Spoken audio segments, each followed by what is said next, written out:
ওকে। আমরা ফিলিস্তিন নিয়ে একটা ইনফরমেশন শেয়ার করি এবং আমরা অনেকেই হয়তোবা এই ইনফরমেশনটা জানি না। বাট এই ইনফরমেশনটা অনেক মজার মনে হলেও এর পেছনে একটা প্রশ্ন লুকায়ে থাকবে। অর্থাৎ আমরা বুঝতে পারবো যে ঐতিহাসিকভাবে যে সমস্ত নেতারা ফিলিস্তিনের হাল ধরতে চেয়েছিলেন, ফিলিস্তিনের স্বাধীনতা চেয়েছিলেন, তারা কি আসলেই ফিলিস্তিন চেয়েছিল কিনা? সো এইরকম একটা প্রশ্ন জাগ্রত হতে পারে। আমরা যেটা নিয়ে কথাবার্তা বলবো তার আগে আমাদের একটা বাংলা সিনেমার ক্লিপ দেখতে হবে এই জিনিসটা বোঝার জন্য। হেনা, এই শহরে আসার পর প্রতিদিন, প্রতি ঘন্টায়, প্রতিটা মুহূর্তে আমি তোমাকে মনে করেছি, আর প্রতিদিন তোমাকে একটি করে চিঠি লিখেছি। আজও লিখেছি। শুধুমাত্র তোমার একটি চিঠি যদি পেতাম, তাহলে আমার সমস্ত অভিমান দূর হয়ে যেত, আমার সমস্ত চিঠি লেখা সার্থক হতো। এটা খুবই বিখ্যাত বাংলা সিনেমার ক্লিপ, যেখানে হচ্ছে নায়ক যিনি তিনি বকুল, তিনি হেনার সাথে কথা বলতেছে, বাট হেনা সামনে নাই, এখানে একটা পুতুল আছে। তার মানে তিনি পুতুলকে হেনা হিসেবে চিন্তা করে কথা বলতেছে। এই জিনিসটার নামই হচ্ছে পার্সোনিফিকেশন। যেমন ব্যাপারটা এরকম হতে পারে যে এই মাউসটা আমার হাতে আছে, এই মাউসটাকে আমি একজন মানুষ চিন্তা করে তার সাথে কথা বলে শুরু করলাম। ধরেন তার নাম আমি বললাম মিস্টার এক্স, তার বললাম এক্স কেমন আছো। তো এই যে ব্যাপারটা, এই জিনিসটার নামই হচ্ছে পার্সোনিফিকেশন। এইটা আমরা আমেরিকার পর্ব যখন জিওপলিটিক্সের কথা বলেছি, সেইখানেও আমরা আমেরিকার পার্সোনিফিকেশনে আমরা আঙ্কেল স্যামকে চিনেছিলাম। তো আজকে আমরা বলবো যে ফিলিস্তিনি নাগরিকদের বা ফিলিস্তিন টোটাল দেশটাকে পার্সোনিফাই করতে গেলে এটাকে যদি আপনি একটা ব্যক্তির সাথে তুলনা করেন, তার নাম হচ্ছে হান্ডালা। এই যে হান্ডালার ছবিটা আপনি দেখতে পারতেছেন, একটা ১০ বছরের বাচ্চা। এই ১০ বছরের বাচ্চাটা খুবই রাগ করেছে, তিনি পেছন ঘুরে আছেন এবং তার গায়ে জীর্ণ শীর্ণ পোশাক এবং তার পায়ে কোনো জুতা স্যান্ডেল নাই। তো এই যে জুতা স্যান্ডেল নাই, তার জীর্ণ শীর্ণ পোশাক, এই জিনিসটা রিপ্রেজেন্ট করে হচ্ছে ফিলিস্তিনিদের অর্থনৈতিক অবস্থা। এবং তিনি যে মুখ ফিরিয়ে নিয়েছেন, তিনি অভিমান করে মুখ ফিরিয়ে নিয়েছেন। অভিমান করেছেন কেন? যতদিন না আমাকে আমার স্বাধীনতা দেওয়া হবে, যতদিন না আমাকে আমার অধিকার ফিরিয়ে দেওয়া হবে, ততদিন পর্যন্ত তিনি রাগ করে থাকবেন, তিনি তার মুখ ঘুরাবেন না। এইটাই হচ্ছে এই চিত্রটা রিপ্রেজেন্ট করে। এবং এই চিত্রটা এঁকেছিলেন হচ্ছে নাজি আল আলী।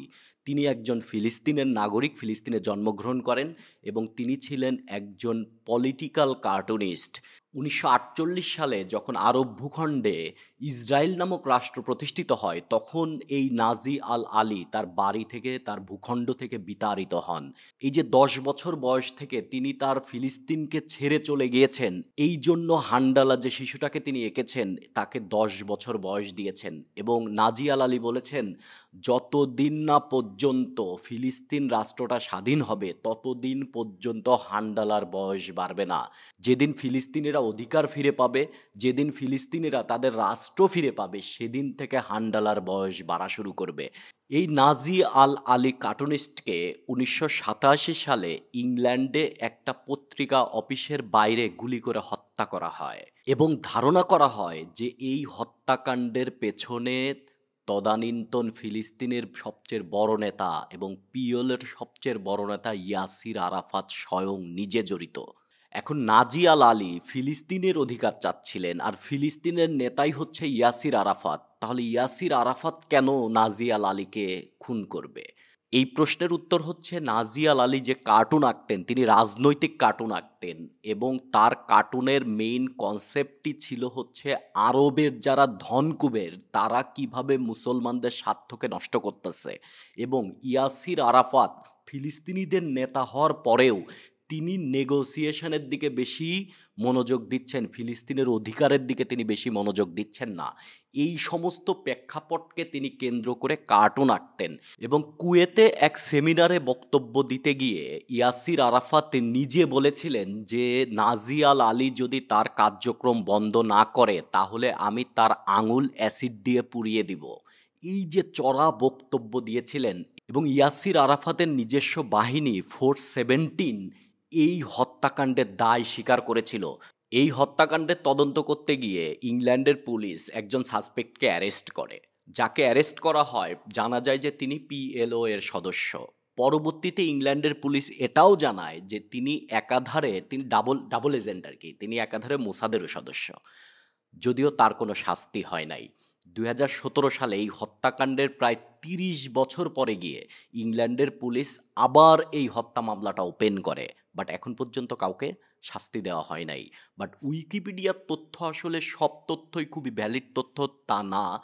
বাট আপনি গুগলে সার্চ করলে এই নাজিয়াল আলী এবং হান্ডালার কাহিনী যদি আপনি সার্চ করেন, তাহলে আপনি এরকম অনেক কন্ট্রোভার্সিয়াল তথ্য দেখতে পারবেন। এবং আপনার কাছে মনে হবে যে ইয়াসির আরাফাতকে সব ফিলিস্তিনিরা পছন্দ করত না। আমরা বাংলাদেশ বা অনেক দূরের কান্ট্রিতে বসে আমাদের মুসলমান সেন্টিমেন্টের জন্য হয়তোবা তাকে অনেক পছন্দ করতাম। বাট খোদ ইয়াসির আরাফাতকে ফিলিস্তিনির অধিকাংশ লোকজনই কিন্তু পছন্দ করত না। তার মানে ফিলিস্তিনিদের মধ্যেই ফিলিস্তিনিদের শত্রু লুকিয়ে আছে। তার মানে আমরা দূর থেকে যতই তাদের স্বাধীনতা, স্বাধীনতা, স্বাধীনতা চাই, ফিলিস্তিনিরা কি তাদের স্বাধীনতা চায়? সব ফিলিস্তিন কি চায়?